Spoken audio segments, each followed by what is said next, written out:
Muy buenos días, tomen asiento.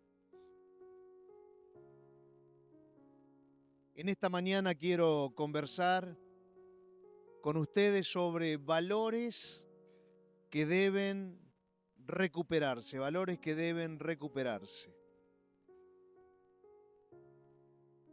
Nosotros vivimos en tiempos donde lamentablemente como sociedad hemos perdido muchísimos valores.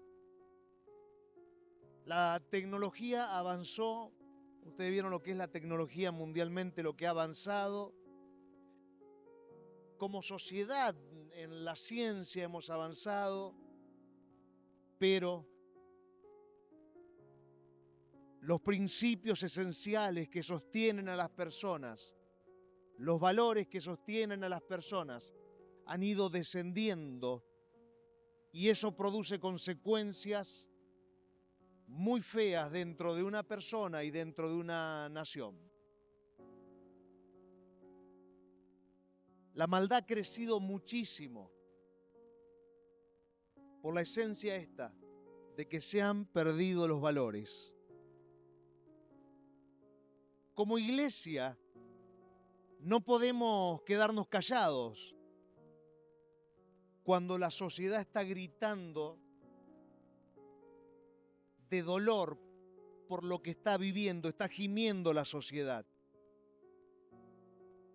Mucha gente está sobreviviendo en medio del caos.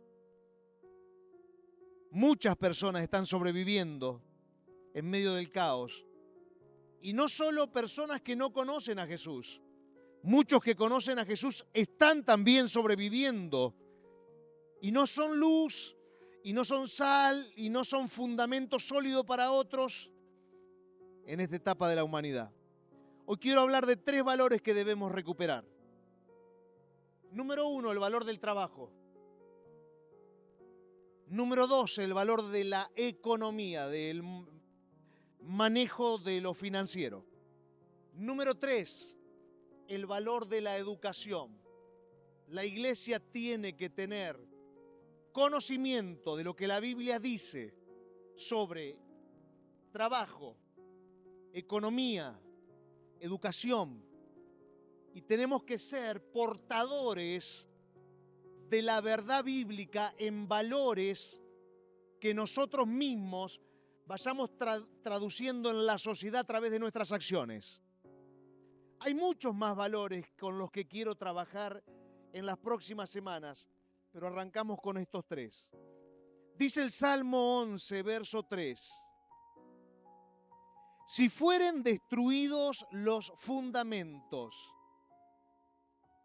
Pregunta, ¿qué ha de hacer el justo? El justo, la persona que ha sido redimida por la sangre de Jesucristo. La persona que está siendo vista por Dios a través de la sangre de Jesús como alguien justo. ¿Qué ha de hacer el justo cuando los fundamentos de una sociedad han sido destruidos? Bueno, lo primero que tenemos que hacer es tener conocimiento de cómo son bíblicamente, en este caso, los valores del trabajo, la economía y los valores de la educación, y luego vivirlos. Pero tenemos que aprenderlos. Hoy quiero hablar de estos valores porque considero que debemos recuperarlos urgentemente. No solo debemos recuperar nuestros valores en la cultura tiene que cambiar los valores, no.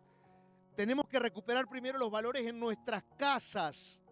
Los hogares tienen que tener valores firmes sobre el trabajo, sobre la economía, sobre la educación.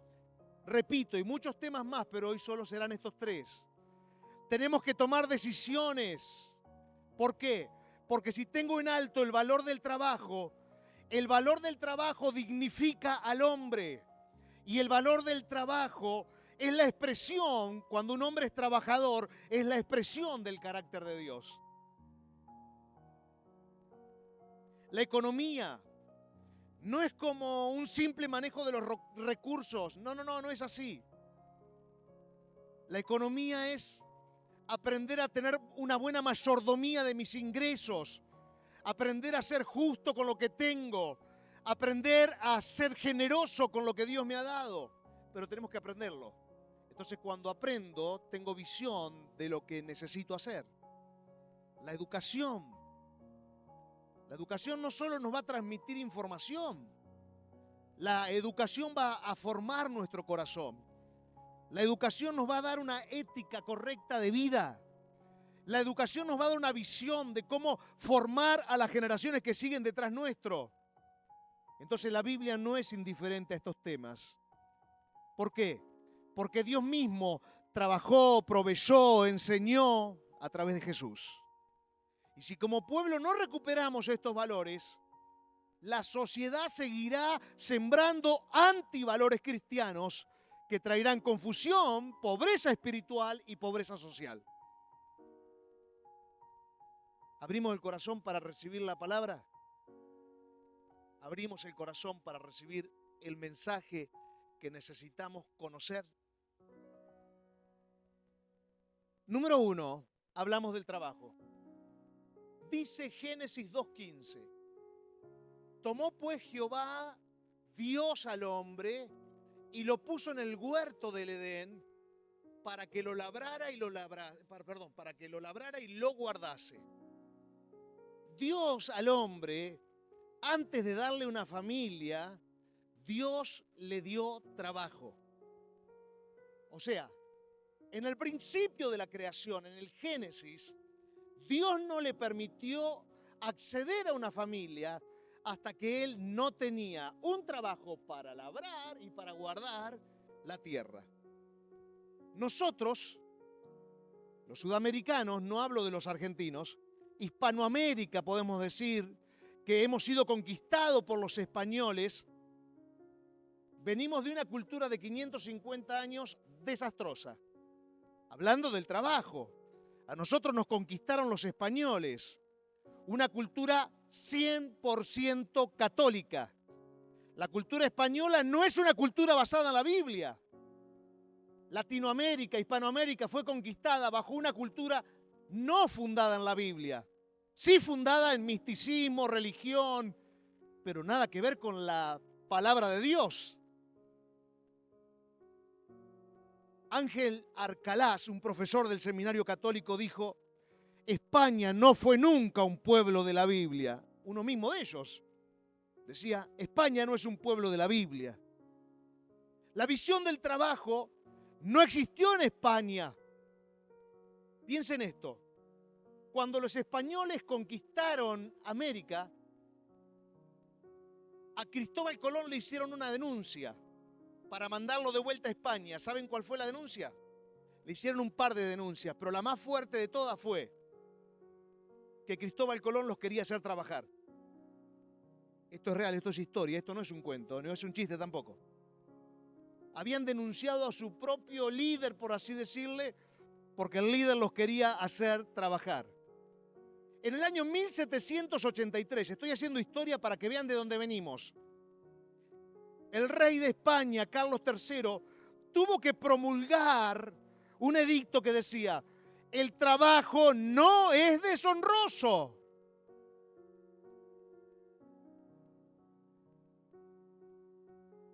Hoy el 55% de nuestra nación argentina tiene diferentes ingresos del Estado. La gente dice: el Estado me tiene que sostener, el Estado me tiene que dar esto, me tiene que dar aquello, me tiene que dar lo otro. Tenemos una visión antibíblica, totalmente antibíblica, no tiene nada que ver con Dios. Dios no es un subsidio, y lo digo con todo respeto, por favor.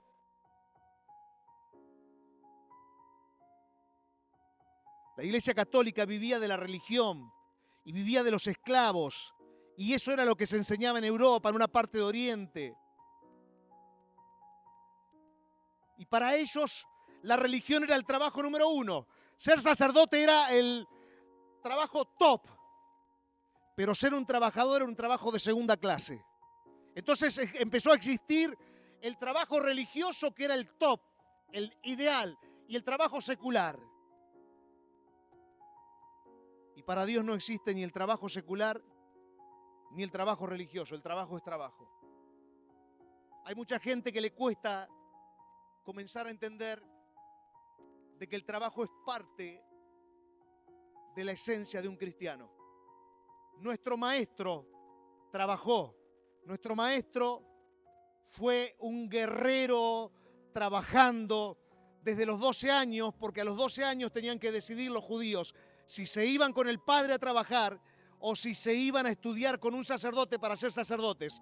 Y nuestro maestro Jesús decidió trabajar con el padre a partir de los 12 años. Era un trabajador, era un ejemplo.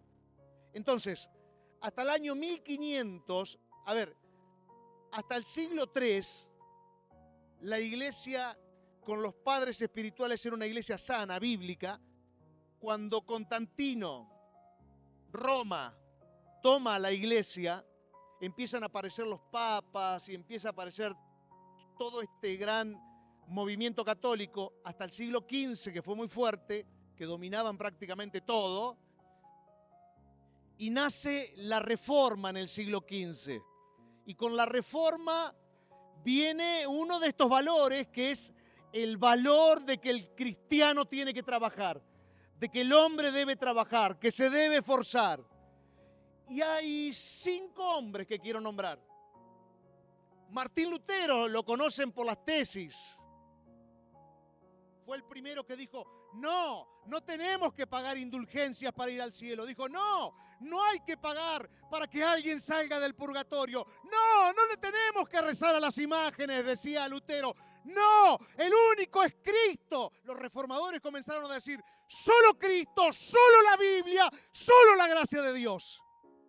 Se pusieron firmes, porque esos reformadores dijeron, no podemos seguir viviendo estas herejías.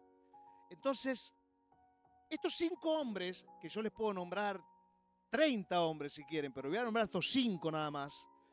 Estos 5 hombres dijeron algo muy fuerte. Venían todos de la Iglesia Católica, pero al convertirse en los reformadores, si ellos protestaron de esa enseñanza, y ellos dijeron lo siguiente, con esa placa puesta ahí.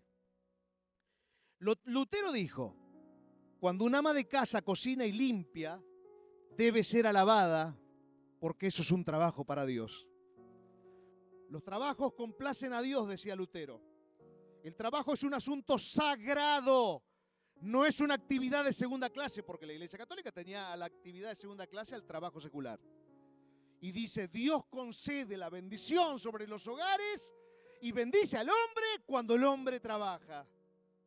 Calvino decía, comentando sobre Lucas 10:38, y él decía, a Dios le agrada el sacrificio de que nos ocupemos de trabajar. Dios no quiere que nos alejemos del mundo y que pensemos que si nos alejamos del mundo somos más santos. No, eso es totalmente pagano, decía Calvino. Y Calvino decía, debemos estudiar y debemos trabajar, porque cuando estudiamos y cuando trabajamos, favorecemos al bien común.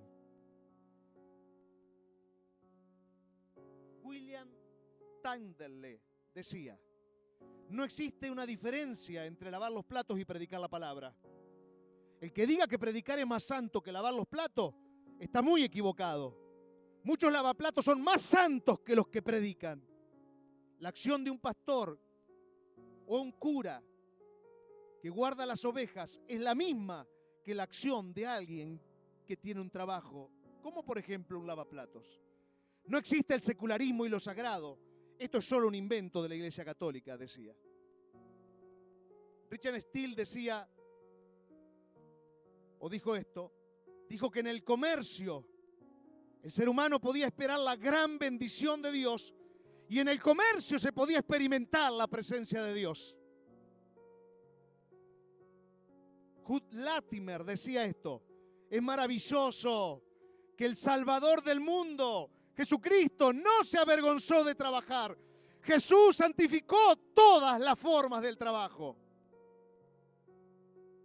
La Reforma trajo un espíritu de trabajo.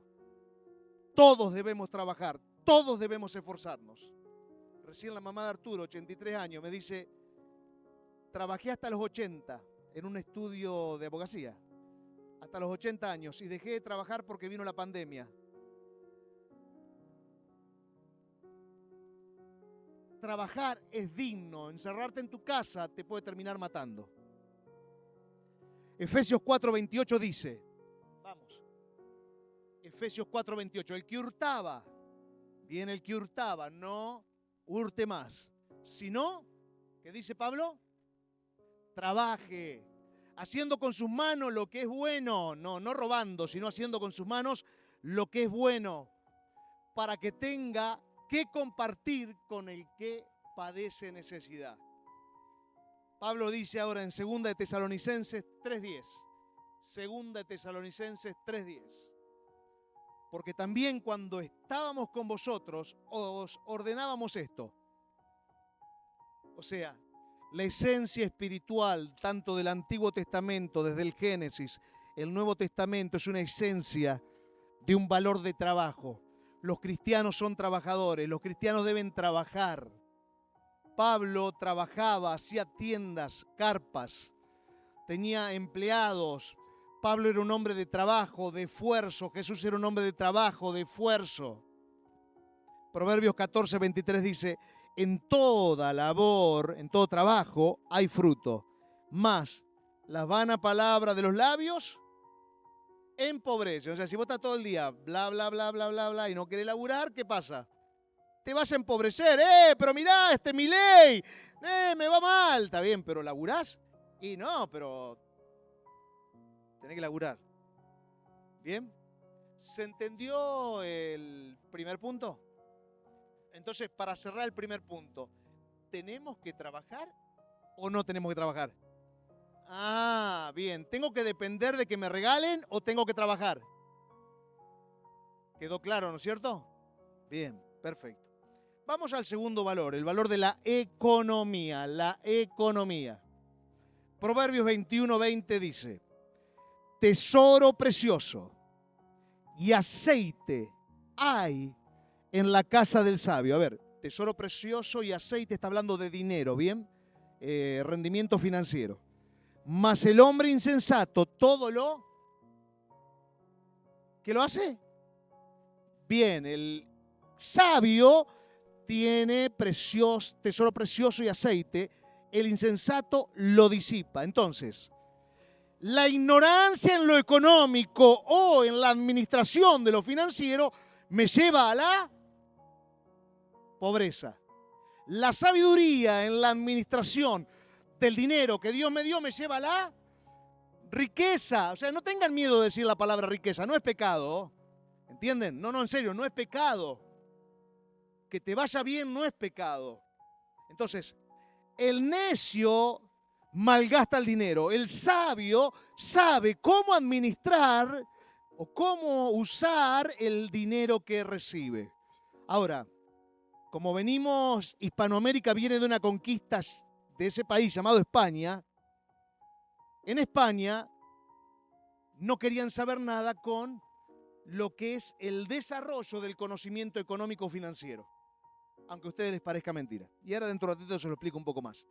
Vamos a una placa, la siguiente, que nos muestra qué es lo que trae la reforma. O sea, del siglo XV para adelante, qué es lo que empieza a experimentar la iglesia protestante, la iglesia evangélica y las naciones que tomaron la enseñanza de la Biblia de la mano de la iglesia protestante. Con estos hombres como los que les nombré recién, ¿bien? Porque a partir del año 1970, hablo del siglo XIX, a partir del año, del siglo XX, hablo del año 1970 para adelante, empezaron a haber dentro de la iglesia evangélica muchísimas herejías. Hoy la iglesia evangélica en muchas partes del mundo está fundada en herejías, muchísimas herejías, que se han ido de la palabra de Dios. Entonces, está todo muy delicado. Por eso es tan importante conocer la sana doctrina. En la Reforma viene lo siguiente. Hablando de la economía, el valor del ahorro. Lo que se empieza a descubrir en la Biblia es el valor del ahorro. No ahorrar para acumular y tener un montón de plata, no. El valor del ahorro con un objetivo, con un destino. 2, el valor de no endeudarse. Entonces se empieza a mostrar, o sea, por medio de la Biblia, la importancia de no endeudarse. Y número 3, el valor de realizar presupuestos. Una familia que gana 10 pesos tiene que hacer un presupuesto ¿por cuánto? ¿Por 15? ¿Por cuánto? Y si no hace presupuesto, ¿qué le pasa? Empobrece. Pues vos tenés que tener un presupuesto. ¿Entienden? O sea, tengo que saber ahorrar con un objetivo, ahora que no hay inflación, más que nunca. 2, tengo que saber no endeudarme. Y número 3, tengo que hacer un presupuesto. Si gano 10, tengo que gastar 9,50 como máximo. Bien. España era una nación potente, colonizadora. España llegó a tener la mayor riqueza del planeta, pero no entendió lo que era el manejo de la economía. Y España, lamentablemente, cayó de ser esa potencia y de ser esa nación tan fuerte económicamente. ¿Saben por qué? Porque no desarrolló el pensamiento financiero. Y una persona que no desarrolla en su inteligencia la capacidad de tomar decisiones financieras es una persona que termina empobreciendo. Si alguien no entiende que no tiene que andar endeudándose, no tiene que andar por la vida sin hacer un presupuesto diario, si no entiende esas cosas, si no entiende el valor del ahorro, probablemente esa persona caiga en pobreza. Entonces, España tenía mucho dinero, pero no tenía lo que ya tenía Francia y un par de países, banqueros, ¿sí? Pero no banqueros usureros, sino banqueros que entendían cómo el dinero tenía que fluir. España, lamentablemente, fue una nación desesperada por el dinero, porque acá a Latinoamérica vinieron y reventaron un montón de gente, mataron gente, pero a más no poder, porque eran desesperados por el dinero. Y por supuesto que cambiaban los espejitos por oro y se llevaron todo lo que teníamos, o mucha de la gran riqueza que teníamos en este continente. Primera de Timoteo 6:10 dice, porque raíz de todos los males es el amor. ¿Es el amor? Bien, ¿la raíz de todos los males es el dinero? ¿Qué es la raíz de todos los males? El amor al dinero, ¿bien? El cual codiciando a algunos, esta gente codiciaba, se extraviaron de la fe y fueron traspasados de muchos dolores. Siglo XV para adelante. El mundo protestante, nosotros los evangélicos, empezó a tener los primeros banqueros que existieron. No usureros, repito, banqueros con un pensamiento bíblico. Francia tuvo un gran banquero que lo llevó a Francia a convertirse luego en una gran potencia. En cambio, España, ¿qué hacía? A los judíos y a los protestantes los eliminaba, los expulsaba. Y los que tenían mente financiera eran los judíos y eran los protestantes, los evangélicos. Y ellos sabían, por medio de la Biblia, cómo se debía mover una persona en lo que es la economía. Entonces, hoy la Biblia nos enseña el valor del ahorro, el valor de no endeudarte y el valor de hacer presupuestos. Hoy nuestra nación, Argentina, bien, miren cómo venimos con antiprincipios bíblicos. Argentina debe 60.000 millones de dólares al Fondo Monetario Internacional, pero aparte debe 420.000 millones de dólares de deuda interna, privada, pública y algo externa también. Debemos 480.000 millones de dólares. Gabriel tiene 7 años. El hijo de Gabriel y el nieto de Gabriel va a tener que seguir pagando las deudas porque no tenemos capacidad de ingreso para pagarla antes de 100 años. ¿A ustedes les parece que estemos endeudados de esa manera? ¿Pero saben por qué es esto? Y acá no estoy hablando de política, no me interesa si es el peronista, del PRO, de radicales, de la Libertad Avanza, no me interesa nada de eso, estoy hablando de cultura. La cultura del endeudamiento. Pateamos para adelante la deuda, pero en realidad la reforma lo que trajo fue una visión distinta. La reforma trajo un despertar y le dijo a la iglesia, señores, aprendan a ahorrar con propósito, no ahorrar por ahorrar. Señores, no se endeuden, no tomen deuda, no tomen deuda. Señores, hagan presupuesto sobre su economía, sobre su casa, hagan el presupuesto. Si ganan 10, no gasten 11, no gasten 12, hagan presupuesto. Nuestra nación vive endeudada, pero que nuestras casas no estén endeudadas. Es responsabilidad nuestra y es nuestro compromiso ser personas que enseñemos a otros a cómo es bíblicamente la vida económica o financiera de un hogar. Amén. Número 3, vamos a hablar de la educación. Antes de que entren a Canaán, Dios habla con Josué y le dice, Josué capítulo 1, verso 8, miren lo que dice. Dios directo con él. Nunca se apartará de tu boca este libro de la ley. Tengan en cuenta esto. Más allá de que tenían diferentes códigos de enseñanza, que había códigos civiles, que había cosas para estudiar, pero Dios le da a Josué el máximo estudio, el más importante de todos, la Biblia. Le dice, nunca se apartará de tu boca el libro de la ley. Porque la Biblia te enseña trabajo, te enseña economía, te enseña familia, te enseña todos los temas que están vinculados con la vida. Nunca se apartará de tu boca este libro de la ley, sino que de día y de noche meditarás en él, para que guardes y hagas, repito, guardes es acá, y hagas es en la acción, conforme a todo lo que en él está escrito. Porque entonces, si hacemos lo que la Biblia dice, harás prosperar tu camino y todo te saldrá bien. Y todo te saldrá bien.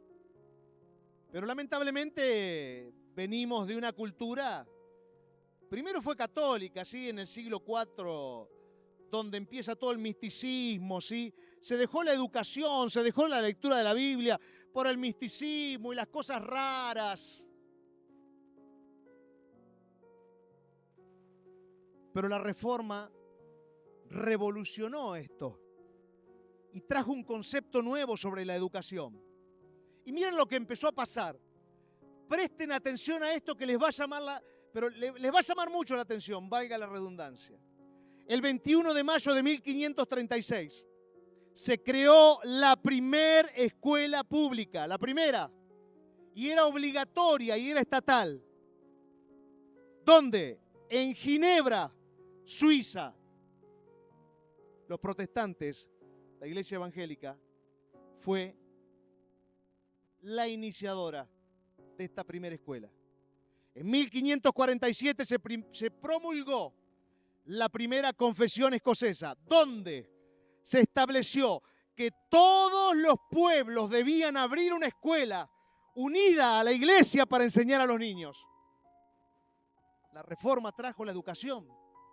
¿Por qué? Porque la educación estaba en Cristo. Cristo con 12 años conocía la Biblia de punta a punta.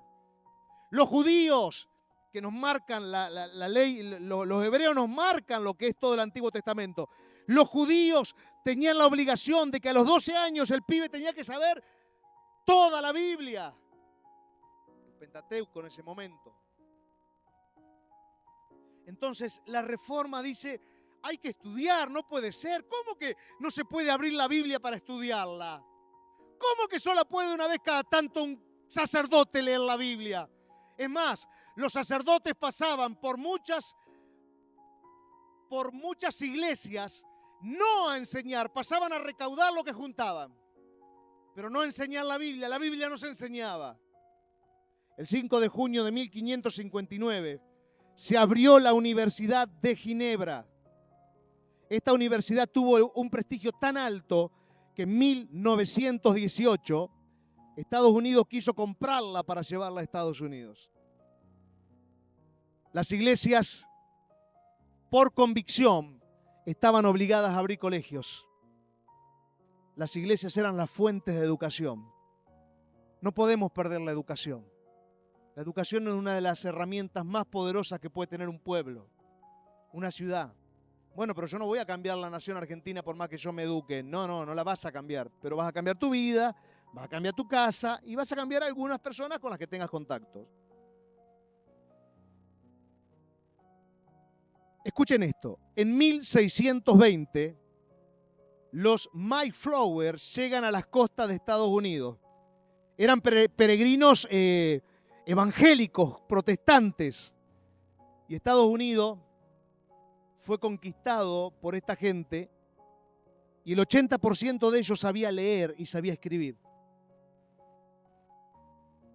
Y Estados Unidos fue fundada como una nación que tiene toda su constitución fundada en la Biblia, completa. Toda su constitución fundada en la Biblia. Hoy, lamentablemente en nuestra nación, que para mí es una vergüenza, los chicos pueden pasar de año sin tener que tener el mínimo esfuerzo en muchas cosas. Están pasando cosas muy feas. Entonces, ¿yo voy a poder cambiar eso? Tal vez no. Pero hacer el esfuerzo para poner tu granito de arena donde vos te muevas. La primera ley educativa se aprobó en España, fíjense, recién en 1857, 3 siglos después de la Reforma. Porque a España no le interesaba la educación. Hoy Hispanoamérica, vamos a hablar de Latinoamérica, tiene un nivel de analfabetismo asombroso. Es terrible el analfabetismo en toda nuestra Latinoamérica. Proverbios 9:9 dice, da al sabio y será más sabio, enseña al justo y aumentará su saber. Segunda de Timoteo 3:15 dice, y que desde la niñez has sabido las sagradas escrituras, las cuales te pueden hacer sabio para la salvación por la fe que es en Cristo Jesús. Proverbios 16:16 dice, mejor es adquirir sabiduría que oro preciado, y adquirir inteligencia vale más que la plata. Entonces, ¿qué es la educación? La educación es aprender a escuchar, que el ser humano aprenda a escuchar, que el ser humano aprenda a ser corregido y que el ser humano se anime a crecer en su capacidad de conocimiento y no se quede en la plena ignorancia, sino que tenga conocimiento para poder tener una visión amplia y que le vaya bien en la vida. La educación te hace que te vaya bien, que te vaya mejor en la vida. Alguien educado sufre hasta menos. ¿Por qué? Porque conoce, tiene conocimiento de qué sí y qué no. Si no andamos, lamentablemente, como con una zanahoria delante nuestro y vamos para donde la zanahoria va. Tenemos que permitirnos ser personas que nos desafiemos a ser educados y adquirir cada vez más un mayor conocimiento. Conclusión del mensaje. En esta mañana hemos recorrido 3 columnas que yo digo que sostienen la dignidad, la justicia y el futuro de una nación. Trabajo, economía y educación. No son conceptos modernos o simples estructuras sociales que podemos hablarlas desde ese lugar. No, señor. Son valores profundamente bíblicos que reflejan el carácter de Dios y el diseño de lo que Dios quiere para nosotros. La pregunta es, ¿quiero ser alguien trabajador? ¿Quiero ser alguien que administra bien la economía que tiene? ¿Quiero ser alguien que realmente me quiero educar para ser mejor cada día? ¿O me quiero quedar en el fondo del tarro sin que me importe nada? La historia nos muestra qué es lo que ocurre cuando los valores bíblicos se abandonan. Viene la pobreza, viene la dependencia de otros, avasalla la ignorancia, la idolatría crece y la decadencia del pueblo es cada vez mayor. Pero también la Biblia nos muestra qué es lo que pasa, o la historia nos muestra qué es lo que pasa cuando ponemos en alto a la Biblia. Hay transformación en las personas comienzan a ser libres, las personas prosperan y viven una vida más justa. Hoy como iglesia, estoy terminando el mensaje, hoy como iglesia tenemos una responsabilidad muy grande. No es solo predicar el evangelio desde un púlpito, no, señor. Tenemos que ser ejemplo en nuestro trabajo. Tenemos que ser ejemplo. Tenemos que ser ejemplo en cómo administramos nuestro dinero. Tenemos que ser ejemplo en dejarnos educar. Porque nuestra vida va a producir que Dios pueda transformar a otros si nos dejamos transformar a nosotros. Y tenemos que pasar de que no sea solo un simple mensaje decorativo más de un domingo, sino que esto nos traiga convicción y nos impulse a un nuevo propósito. Susana, ¿a qué edad empezaste la secundaria? 59, 49. ¿Terminaste? Sí. ¿Cuántos años dijiste? 49 años. No, ya soy viejo para hacer la secundaria, no. Ya soy viejo para empezar o arrancar un emprendimiento, no. Bueno, pero ya no puedo ordenar mi economía. No, nunca es tarde, jamás es tarde para nada. Mientras hay vida, hay una esperanza en nosotros de que las cosas pueden cambiar. Entonces, termino con esta placa. El trabajo no es un castigo. El trabajo es el propósito de Dios para tu vida, para llevarte a donde te quiere llevar. Número 2, estoy terminando. El manejo de la economía sabio no es avaricia. O sea, saber ordenar tu economía, eso no es avaricia, es mayordomía. Vos no podés llegar al 20 del mes y no tener más plata. Pero gano poco. Está bien, habla con Dios. Yo te estoy diciendo lo que la Biblia dice. ¿Está bien? Si vos llegás al 20 del mes, todos los meses, y estás sin plata, es una cuestión, te puede pasar un día que tuviste un imprevisto, un mes.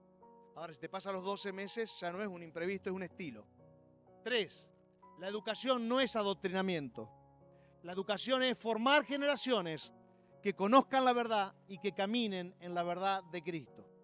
Así que estamos desafiados a ser grandes trabajadores, estamos desafiados a dejarnos nosotros instruir por la palabra de Dios para tener una buena administración económica y estamos desafiados a educarnos. ¿Bien? Todos. Ya soy viejo. No, no estás viejo. Viejo son los trapos, nosotros no. Mientras estamos en la tierra, tenemos la oportunidad de ser cada día mejor. Amén. Oramos. Señor, te agradecemos por esta palabra en esta mañana. Gracias por esta oportunidad que nos das de entender, Señor, lo que la Biblia dice sobre valores que deben recuperarse. El valor del trabajo, el valor de la economía, el valor de la educación. Señor, tu palabra dice, si fueran destruidos los fundamentos, ¿qué ha de hacer el justo? Lo que vamos a hacer es dignificar el trabajo, dignificar nuestra economía y dignificar la educación en nosotros. Hoy, Señor, oramos para que se rompa todo malentendido en las mentes, todo conocimiento incorrecto, cultural, filosófico, que no tiene nada que ver con la palabra de Dios. Y Señor, oramos para que podamos entender, no desde la emoción, sino que haya convicción en nosotros y una toma de conciencia mayor en nosotros para vivir de la manera en que la Biblia nos enseña. Jesús, fuiste un ejemplo para nosotros. Trabajaste, estudiaste, proveías a los que necesitaban y enseñaste. Jesús, fuiste un ejemplo y queremos seguir tu ejemplo con esos valores tan hermosos que sembraste. Valores espirituales, valores sociales, valores humanos, valores emocionales. Bendecimos en esta mañana a esta iglesia y declaramos que viene un tiempo nuevo de apertura de nuestras mentes y de nuestras palabras y de nuestras acciones para vivir como la Biblia nos enseña que debemos vivir. Amén y amén.